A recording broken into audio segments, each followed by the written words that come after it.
Primeira cruzada, 1096 a 1099, foi a única que obteve sucesso, pois os nobres que dela participaram conseguiram ocupar Jerusalém, e essa cruzada foi formada pela Igreja. Era conhecido como Cruzada dos Nobres.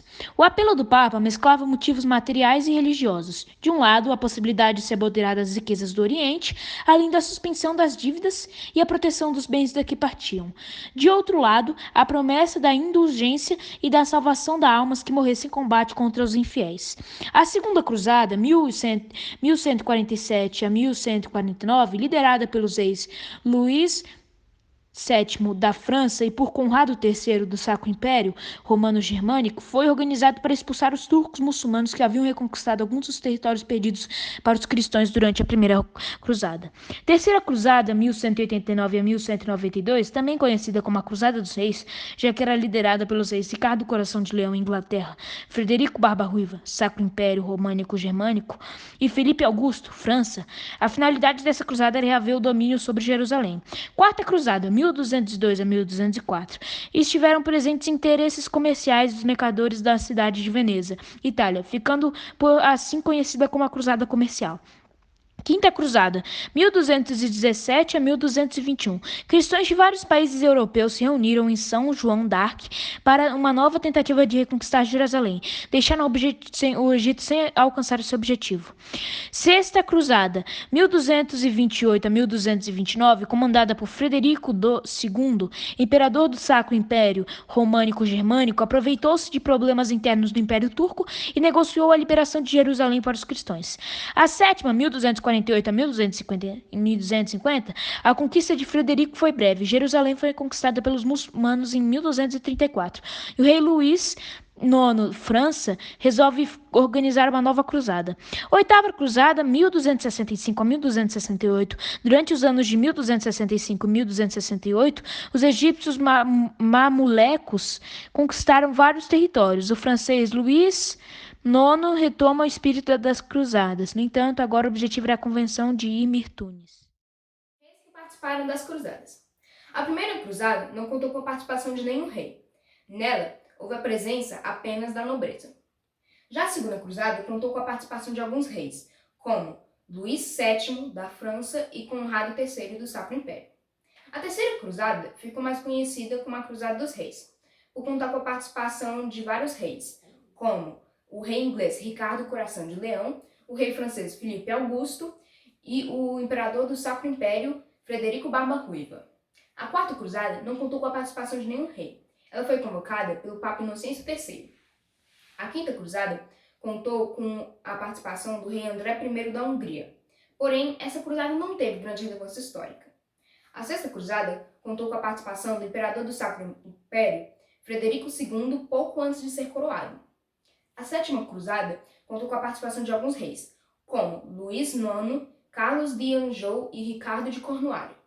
A oitava e última cruzada foi lançada pelo rei que já havia participado da sétima cruzada, Luís IX. Essa cruzada não teve a participação de muitos reis memoráveis. Um dos únicos reis relevantes que participou dessas cruzadas foi o filho do rei Luís, Filipe o Audaz. Os Templários eram uma ordem religiosa militar formada por cavaleiros que eram subordinados ao Papa. Eles foram criados com o intuito de proteger os peregrinos que iam para a Terra Santa. A ordem foi fundada após a Primeira Cruzada por Hugo de Payón em 1118. Rei Balduíno II, rei de Jerusalém, deu a eles a Mesquita Al-Aqsa para morarem.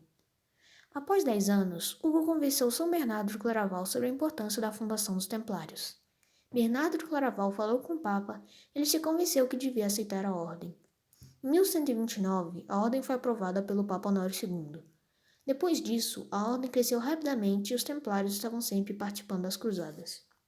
Em 1291, quando os cristãos perderam Jerusalém, não havia mais motivo para a existência dos Templários. Eles se reuniram para eleger o novo grão-mestre e depois voltaram para suas casas religiosas. A ordem cobrava impostos como qualquer outra ordem normal da época. Filipe o Belo, ou Filipe IV, havia contraído empréstimos e, impossibilitado de pagar suas dívidas, iniciou uma correspondência com o Papa Clemente V, pedindo que a ordem fosse destruída. Rei Filipe IV, cansado de esperar a decisão do Papa, mandou prender os Templários e pegar todos seus bens, em 1307. Durante 7 anos, no processo contra os Templários, alguns foram torturados e mortos. Devido às pressões do rei, o Papa emitiu a ordem em 1312. 2 anos depois, Jacques de Molay, o último grão-mestre da ordem, foi condenado à fogueira, o que marcou o fim dos Templários. Os muçulmanos, quando os cristãos chegaram nas terras deles, reportaram um comportamento muito agressivo dos cristãos. Eles fizeram muitas coisas ruins, por exemplo, saques, massacres, agressividade contra mulheres e crianças e até canibalismo.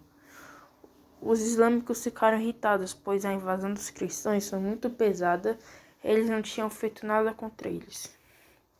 Os cristãos falavam que queriam retomar seus lugares sagrados, mas para os islâmicos eles já tinham todos os patrimônios históricos.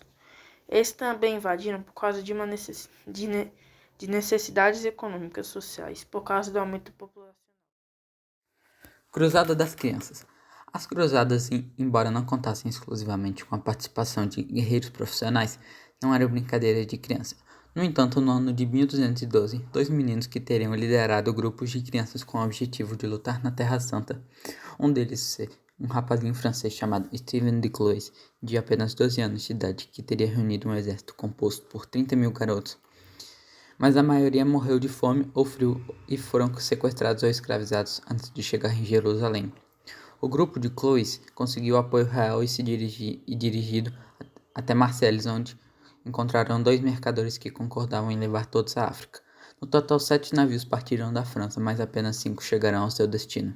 E uma vez lá, todos os passageiros foram vendidos como escravos. O outro garoto seria um alemão chamado Nicolas, que liderou diversos grupos de adolescentes e crianças em várias partes da Alemanha.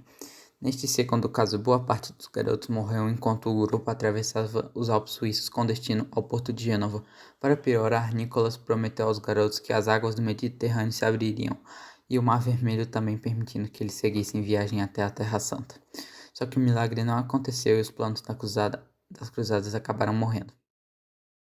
As cruzadas promoveram grandes mudanças na Europa, como a reabertura do Mediterrâneo, a navegação e o comércio europeu. Possibilitou a intensificação do comércio entre o Ocidente e o Oriente, declínio do Império Bizantino, intercâmbio cultural, enfraquecimento feudal e esvaziamento dos campos.